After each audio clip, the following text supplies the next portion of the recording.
it's curious to me, you can't really come away with any other conclusion than the Chinese Communist Party is at war with us. And yes, obviously there's extensive writing that they don't want to go kinetic, but when you look at their military buildup, just one of their shipbuilding companies built more ships by tonnage than the United States has in 1 year alone, in 2024, than we have since World War II. So I would say there also is a kinetic buildup there too, and also invading us through our open border. That's kind of an invasion, though I guess invited by Joe Biden.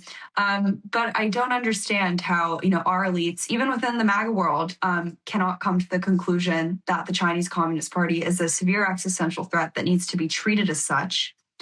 In President Trump's first term, he sanctioned a lot of these United Front groups. I would encourage him to do that again. I would get the names of these people who took these trips, name, shame, and embarrass them, out them. These people are traitors. They should be treated as such.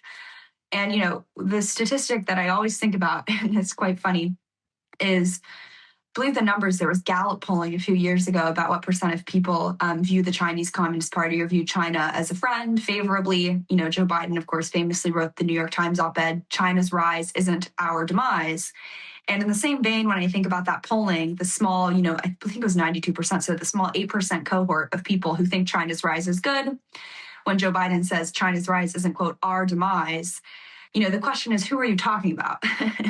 Who is that 8%?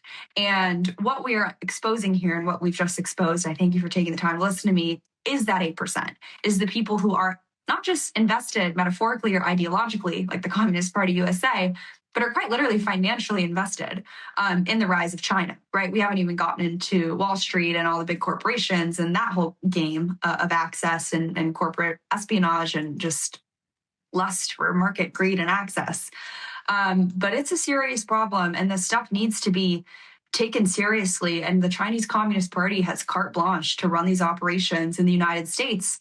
And, that's the downside of having an open society, right? You get invaded, literally, an open border too. Meanwhile, it's basically impossible to even get Americans into China to do this kind of stuff.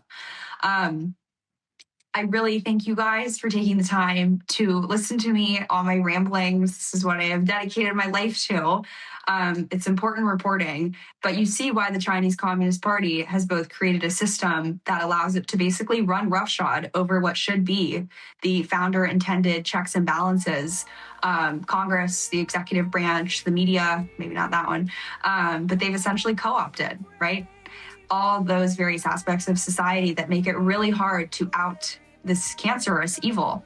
So that's why it's reliant on you, the audience, to share these stories and get it out there, because the CCP assets aren't going to do it.